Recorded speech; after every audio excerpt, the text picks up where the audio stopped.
अस्सलाम वालेकुम student, I hope you are fine. Today we are studying रोकमार English for 4 class. Student, आज का जो हमारा टॉपिक है वो है वर्कबुक से।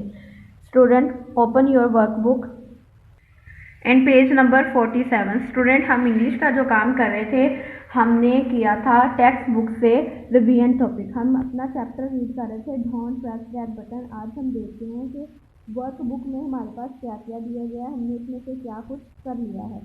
सबसे पहले क्वेश्चन नंबर फर्स्ट है। क्वेश्चन नंबर 1 में इसमें कहा है translate the following into your on language. आपने जो पैराग्राफ दिया गया है इसकी क्या करनी है, ट्रांसलेशन करनी है, मतलब तर्जुमा करना है। ये हमने फर्स्ट लेक्चर में कर लिया था ये काम। इसकी ट्रांसलेशन हमने डोंट प्रेस दैट बटन की हमने पूरी कंप्लीट की थी। तो ये पैराग्राफ की आपने ट्रांसलेशन करनी है। नेक्स्ट हमारे पास क्वेश्चन नंबर 2 में इसमें क्या आता है। क्वेश्चन नंबर 2 में है match the words with their meaning. अब हमें ये वर्ड्स दिए गए हैं, हमने इनको क्या करना है, इनके मीनिंग के साथ इनको मैच करना है। हमने टेक्स्ट बुक से ये जो दिए गए थे मीनिंग हमने ये तैयार किए थे, वहाँ पे हमने पूरा तैयार किया था, लेकिन यहाँ पे क्या है, हमने जस्ट इनके मीनिंग के साथ इनको क्या कर देना है, मैच कर देना है। आप अपनी टेक्स्ट बुक ओपन करें। टेक्स्ट बुक में आप पेज नंबर 84 में देखें question number D. Question number D में हमने ये वर्ड्स और मीनिंग लर्न किए थे। तो यही सेम आपकी वर्कबुक में दिया गया है।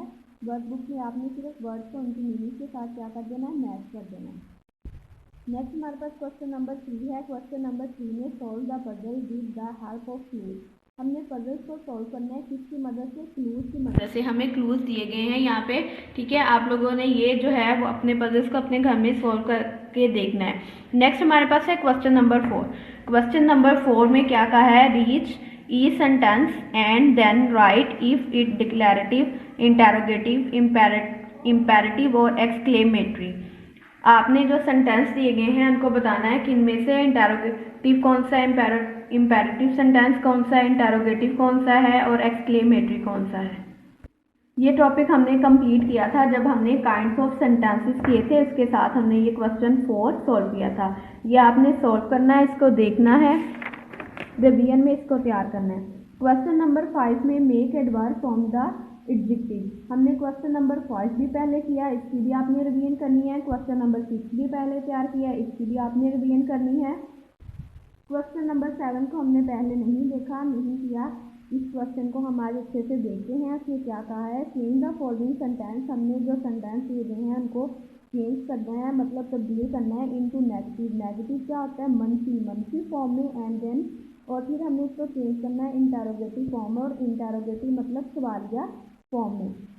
ये सेम वैसे ही है जैसे हमने काइंड्स ऑफ सेंटेंस की थी, उसके साथ हमने ये भी पढ़ा था कि इंटेरोगेटिव क्या होता है और नेगेटिव क्या होता है। ये टॉपिक भी हमने पहले रीड किया हुआ है, इसको फिर दोबारा देख लेते हैं। दे विल अराइव लेट, क्या वो लेट पहुँचेंगे।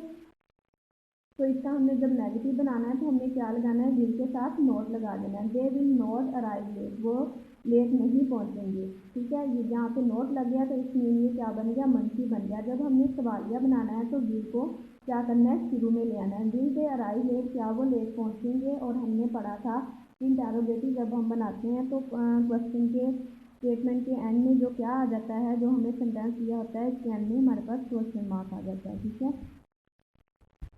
नेक्स्ट हमारे पास सेंटेंस है he will not waste his time. देखिए अब यहाँ पे पहले इसने नोट लगा दिया तो हम यहाँ पे इसका क्या करेंगे, इसका सिंपल सेंटेंस बना लेंगे। He will waste his time, वो जो है वो अपना टाइम जो है वो ज़ाया करता है। वेस्ट मीन क्या होता है, ज़ाया।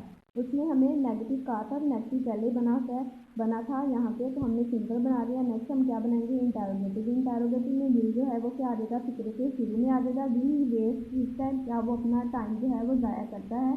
नेक्स्ट हमारे पास है I will study this novel, कि मैं जो है वो इस नावल को क्या करूँगा, स्टडी करूँगा या पढ़ूंगा। आई will not study this novel, मैं इस नावल को नहीं पढ़ूंगा। Will I study this novel, क्या मैं इस नावल को पढ़ूंगा। नेक्स्ट हमारे पास है we will attend the party, क्या हम जो है वो पार्टी अटेंड करेंगे। We will not attend the party, हम पार्टी अटेंड नहीं करेंगे।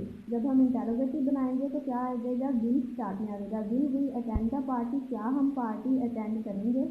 नेक्स्ट हमारे पास है 5, they will wait for us, वो हमारा इंतज़ार करेंगे। They will not wait for us, वो हमारा इंतज़ार नहीं करेंगे। जब इंटेरोगेटिव बनाएंगे तो विल स्टार्ट में, will they wait for us, क्या वो हमारा इंतज़ार करेंगे। और आपने याद रखना है कि सेंटेंस के एंड में क्या आएगा, क्वेश्चन मार्क आएगा। नेक्स्ट हमारे पास है she will take the test.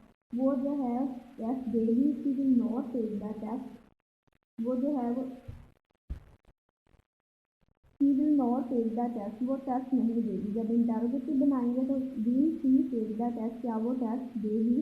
Next हमारे पास है I will buy a new bicycle. मैंने जो है वो एक नई बाईसाइकिल खरीदी है। I will not buy a new bicycle, मैंने जो है वो बाईसाइकिल नहीं खरीदी। सॉरी, सेंटेंस को हम दोबारा रिपीट करते हैं। सेंटेंस नंबर 7 को, आई will buy a new bicycle, मैं जो है वो न्यू बाईसाइकिल खरीदूंगा। जब हमने नेगेटिव बनाया I will not buy a new bicycle, मैं जो है वो न्यू बाईसाइकिल नहीं खरीदूंगा। जब इंटरोगेटिव बनाएंगे तो will I buy a new bicycle, क्या मैं जो न्यू बाईसाइकिल खरीदूंगा। दे विल, नेक्स्ट हमारे पास है they will go to bed early, क्या वो जल्दी जो है वो सोने के लिए चला जाता है।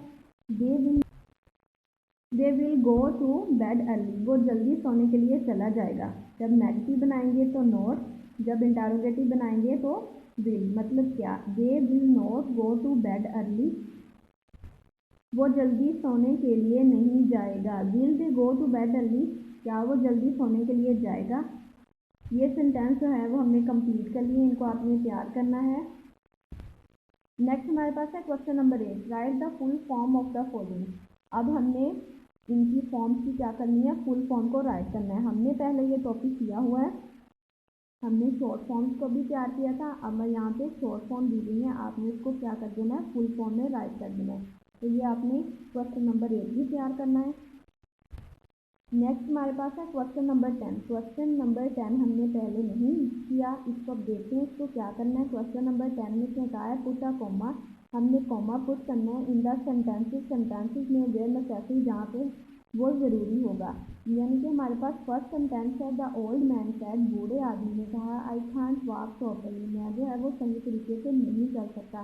तो हम कॉमा कहाँ पे ऐड करेंगे, द ओल्ड मैन सेड, बूढ़े आदमी ने कहा। तो मतलब एक ये बात होगी, हम इससे पहले जो है वो कॉमा जो है वो ऐड कर देंगे। ये दूसरी बात इसमें कही थी, आई कांट वॉक प्रॉपर्ली, मैं जो है वो सही तरीके से नहीं चल सकता। We can't leave it there, हम जो है वो यहाँ से नहीं जा सकते। नेक्स्ट सेंटेंस 2 था, उसमें से क्या कहा था, we can't leave it there, हम इसको यहाँ नहीं छोड़ सकते। तो यहाँ पे हम क्या करेंगे, कॉमा ऐड करेंगे। कैरोलिन सेड, कैरोलिन ने ये बात कही थी, they can't see the glass so they fly into it. जी, they can't see the glass so के बाद जो है वो हम क्या कर देंगे, कॉमा ऐड कर देंगे, दे फ्लाई इनटू इट, वो शीशा नहीं देख सकते हैं लिहाजा वो इसमें उड़ जाते हैं। नेक्स्ट हमारे पास है इफ शी वर्क हार्ड, अगर वो ज़्यादा मेहनत करती, शैल गेट फर्स्ट पोजीशन, वो जो है पहली पोजीशन हासिल करेगी। अगर वो ज़्यादा मेहनत कर लेगी तो वो फर्स्ट पोजीशन हासिल करेगी। इफ़ आई विजिट आइसलैंड, अगर मैं आइसलैंड का विजिट करूँगा, will see the cute houses, तो मैं जो है वो क्यूट हाउसेस को देख सकता हूँ। जी, हमने क्वेश्चन नंबर सेंटेंस नंबर 4 में कहाँ पे कॉमा ऐड किया था, हार्ड के बाद। नेक्स्ट हमने सेंटेंस यूज किया 5, इसमें हमने कहाँ पे कॉमा ऐड किया, आइसलैंड के बाद। नेक्स्ट हमारे पास है सेंटेंस नंबर 6, इसमें हमने क्या है, if you go to the library, अगर तुम लाइब्रेरी जाओगे, इसके बाद हमने कॉमा ऐड किया, आई मीट यू देयर, मैं तुम्हें वहाँ मिलूँगा। If you go to the library, अगर तुम लाइब्रेरी जाते हो, इसके बाद हमने कॉमा ऐड किया, आई मीट यू देयर, मैं तुम्हें वहाँ मिलूँगा। तो ये आज का आपका टॉपिक कंप्लीट हुआ। आज के टॉपिक में हमने डोंट प्रेस दैट बटन जो है वो टेक्स्ट बुक से भी सारा कंप्लीट कर लिया हुआ है, और हमारी वर्कबुक में जो कुछ था चैप्टर से रिलेटेड हमने वो भी कंप्लीट कर लिया। अपना काम तैयार करें। Thank you so much. अल्लाह हाफ़िज़।